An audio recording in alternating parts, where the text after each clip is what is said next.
Today's Friday the 13th, and I had a wake up call today. I had an event that kind of shook me. So I feel I just need to come on and start talking about it. One of the things that I think is important is to talk about the men's health. What else? The event that shook me. I'll talk about it a little bit later and give you more detail. But reality is that when we talk about men's health, look at me. I've been around the block. There's not too much that really shakes me now. But every once in a while, I think that it's important to open up and start talking about the things that are important to you. Well, when we talk about men's health, it's very scary because there's a difference between the way women feel about their body and men feel about their body. And it's the fear of the unknown for both, and it is the fear that this ache is really going to turn into something really bad, and I don't want to hear it right now. I've got too many other obligations. I have other things to do. This is an inconvenience. Well, then there's the philosophy that if it ain't broke, then don't fix it. And typically, men have a high tolerance of pain. I'm not going to say that they have a higher tolerance of pain than women because kidney stones and birth are definitely up there. And thank God I haven't done either one of those. So I've been next to a person that had it, and I had those residual pains. So I get what it's all about. So we have to understand that just getting to the doctor for a male is a real accomplishment. And being able to open up to a doctor and be able to communicate to them in such a way that they understand the pain that we're going through, what our fears are, what the diagnosis might be. So, one of the big differences between women is that, and going to the doctor, and men is that women's bodies are kind of like a sanctuary. They value their body. They want to make sure that their body looks good, feels good, and it is very important for them to go to the doctor on a regular basis so that they remain healthy. And they are a little bit more empathetic towards the actual event than men are. Men, they use their body simply as a tool. If their tool is broken, they can look at it and go, well, that needs to be fixed. That's surgery. That is where your arm doesn't do the same thing. It's not where your fingers are kind of, and you can see from my hand that, my fingers, they've been broken. I got toes that have been broken.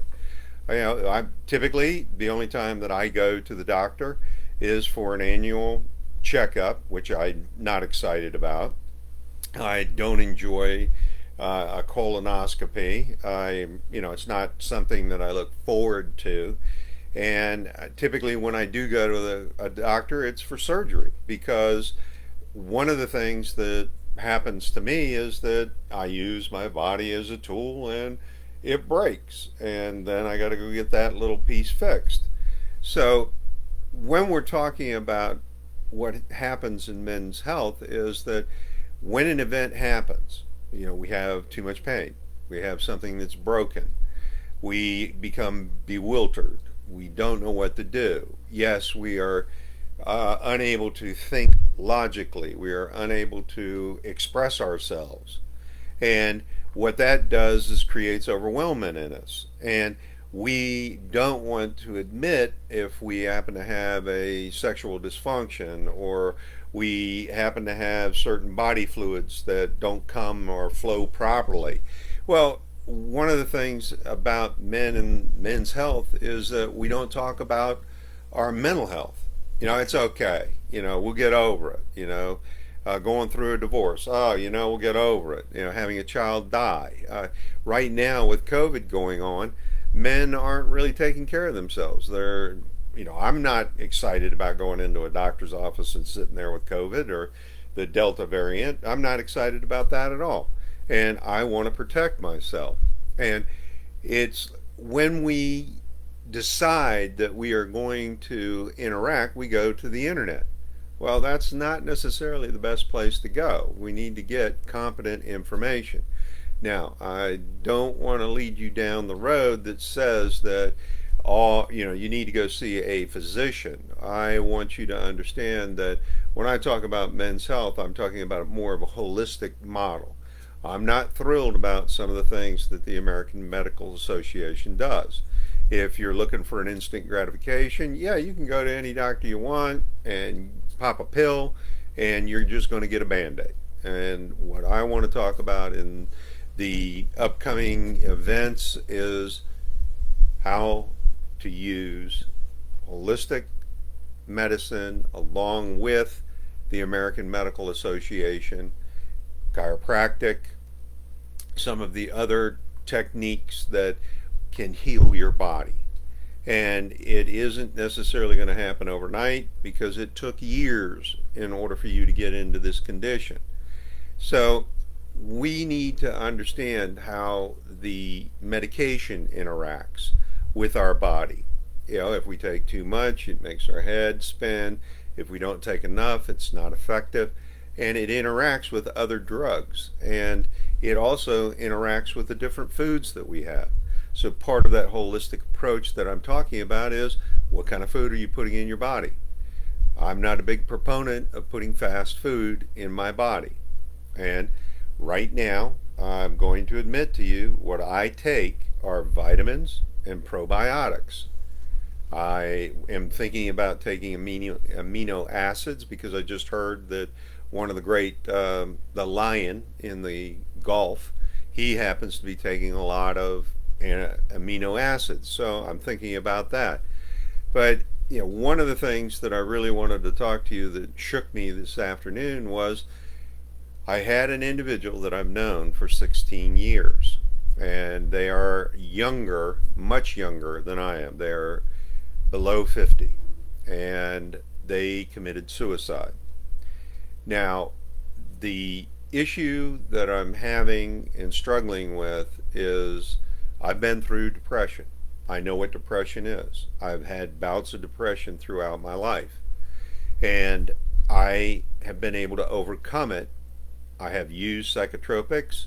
I felt that they weren't for me, and it's okay if they're for you. I talk to a lot of people. I've been to business coaches, psychotherapists, psychologists, and you wonder how and why I am what I am. So my point is that I'm a little bit more open than most men in talking about their mental health. And this particular individual I knew had arthritis, had some pains, and it was just tragic to hear that somebody so young would take their life. Now, I know that if anybody is watching this video and you are currently having depression, my challenge to you is to go outside. Go someplace where you can say hello or wave to people. That's all I'm asking. I need you to go out and just wave to 3 people. This alone gets you out of the house, gets you out of your funk. And when you wave to people, you're going to be amazed that they will wave back. Don't hold a sign that says anything, because those people will make you feel like you're invisible. Most human beings right now make homeless people feel invisible. We'll talk about some of the other subjects. We will talk about what to eat, what to think, what to say in the morning when you get out of bed, what type of routine you have.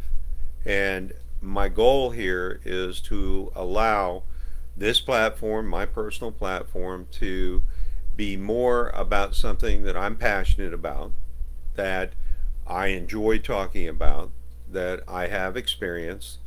And I look forward to seeing you and having you watch these lives, because I think that they are really going to be something that is going to inspire you and also make changes in such a way that you are going to feel much better. I look forward to talking to you.